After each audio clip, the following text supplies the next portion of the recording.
In September of last year, an international research team led by Dr. Eric Seralini of the University of Caen published a landmark study in the Journal of Food and Chemical Toxicology.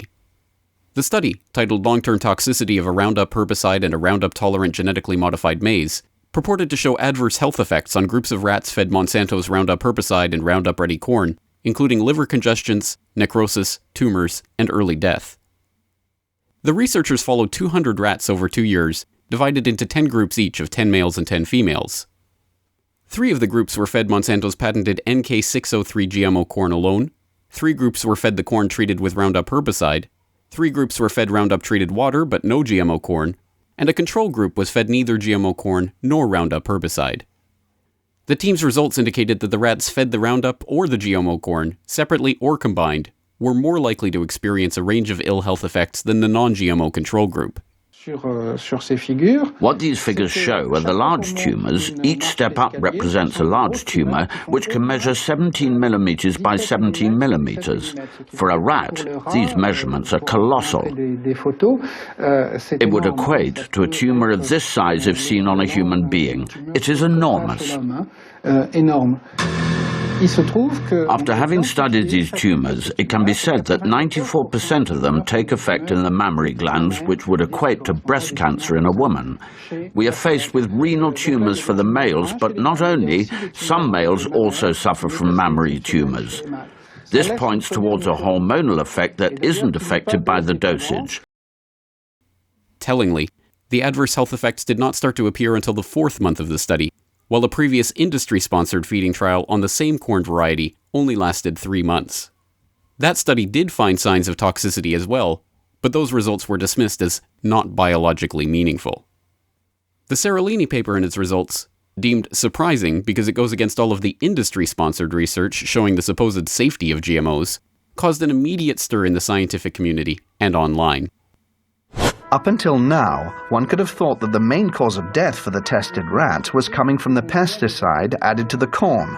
But what the study highlighted, and this for the first time ever, is the fact that the transgenesis itself could have killed the rats. What this means is that just by interfering with the genome of the plant in order to modify it, we are faced with repercussions that no one could have anticipated. This is enough to make us reconsider all the scientific precepts that led to the creation of GMOs. But it was not long at all before the biotech industry PR machine went into damage control mode and began smearing the study. The European Food Safety Authority found numerous problems with the French study, from not enough control rats to substandard analytical methods. At the University of California at Davis, toxicologist Alison Van Eenenen questioned the researchers' motives.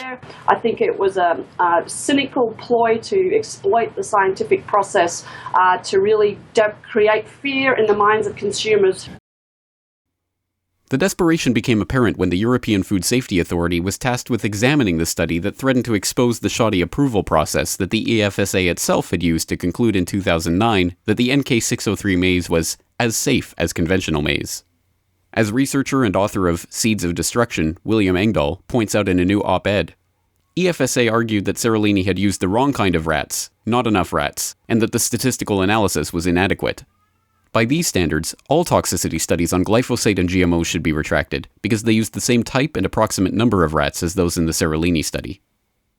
Amazingly, despite this concerted PR campaign to smear the Seralini study, 7 expert witnesses were unable to rebut the study in a Filipino courtroom. In October, a Filipino court of appeals upheld a decision to ban BT eggplant from the country, despite the efforts of 7 industry witnesses attempting to rebut the substance of Seralini's findings. Perhaps this is why the Journal of Food and Chemical Toxicology took the unprecedented decision to retract the study last week. Unprecedented because it goes against the journal's own express principles and guidelines for such retractions. The publisher of the journal, Elsevier, is a member of the Committee on Publication Ethics, whose criteria for retracting a paper are clear evidence that the findings are unreliable due to misconduct, example data fabrication, or honest error, plagiarism or redundant publication, unethical research. The editor of the journal, Dr. A. Wallace Hayes, himself admits that the paper meets none of these criteria. In his own statement on the retraction, he admits that he found no evidence of fraud or intentional misrepresentation of the data. Yet still, the paper is being retracted because the results presented, while not incorrect, are inconclusive. Apparently a new standard for article retraction that seems to apply especially to articles critical of the GMO industry in general, and Monsanto products in particular. It is not at all unfair to be cynical about this retraction either. On a radio program late last month, Dr. E. Ann Clark pointed out a surprising connection between the journal and Monsanto that might account not only for the retraction of the Seralini paper, but also the recent retraction of a similar study from Brazil that demonstrated the toxic effects on mice of the Bacillus thuringiensis insecticide that forms the basis of the Bt GMO crops. Then early in 2013, after the two papers had been accepted and published, a wholly new position called a deputy editor in biotechnology was created at this journal, and it was filled by an allergy specialist, Richard Goodman by name. And as it happened, this specialist had worked for Monsanto in regulatory sciences from 1997 until July of 2004. Then within months of his arrival at this journal, the two papers, which identified possible concerns with GM corn, were retracted, and most recently the one from Seralini. That a former Monsanto scientist should find himself in charge of a specially created post at the very journal that published two landmark studies questioning the safety of that company's products should surprise no one who is aware of the Monsanto revolving door.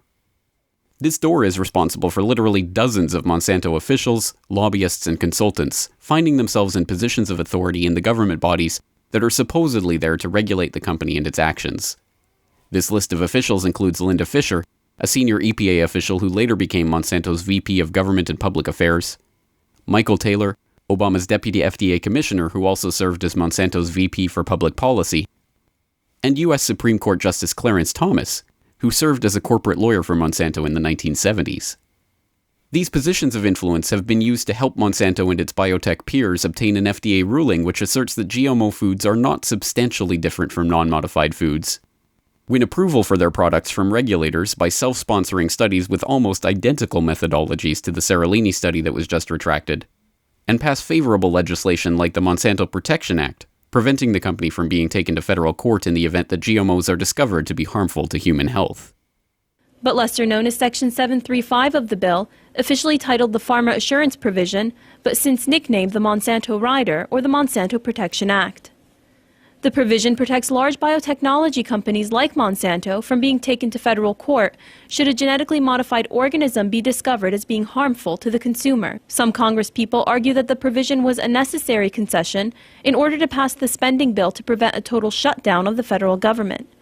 In his newly created position as Associate Editor for Biotechnology, former Monsanto employee Richard E. Goodman has now overseen the retraction of two papers that had been critical of his former employer.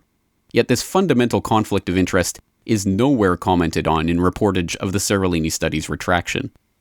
Sadly, this is par for the course when it comes to the so-called science behind the safety of GMOs. Time after time, shoddy and poorly designed toxicity studies that show the safety of these products are given the seal of approval by bought and paid for regulators, and independent studies that show contrary findings are subjected to arbitrary and nonsensical principles that supposedly undermine their validity. As a recent article at GM Watch points out, numerous GM-related studies have been retracted in the past few years for misleading and downright fraudulent research. The list of frauds and abuses continues to mount, from concerns over the introduction of Bt brinjal in India to the mysterious appearance of GMO wheat in supposedly non-GMO crops in the western United States, to the appearance of unapproved GM corn in shipments of supposedly non-GMO corn to China just this week. These types of problems have led to the outright refusal of a growing number of countries to accept genetically modified crops.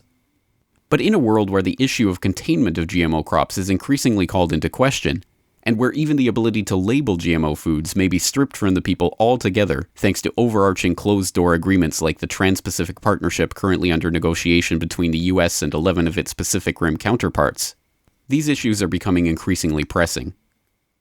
And if critical science, like that conducted by Seralini's team, can be so easily sidelined, dismissed, and retracted, what does that say about the system that is currently in place to ensure the validity and accuracy of food toxicity studies? As a team of independent scientists and researchers from across the world wrote in an open letter last year during the eruption of the Seralini affair, when those with a vested interest attempt to sow unreasonable doubt about inconvenient results, or when governments exploit political opportunities by picking and choosing from scientific evidence, they jeopardize public confidence in scientific methods and institutions, and also put their own citizenry at risk. Safety testing, science-based regulation, and the scientific process itself depend crucially on a widespread trust in a body of scientists devoted to the public interest and professional integrity. If instead the starting point of a scientific product assessment is an approval process rigged in favor of the applicant, backed up by systematic suppression of independent scientists working in the public interest, then there can never be an honest, rational, or scientific debate. This video is brought to you by the subscribers of BoilingFrogsPost.com. For more information on this and other topics, please go to BoilingFrogsPost.com. For more information and commentary from James Corbett, please go to CorbettReport.com.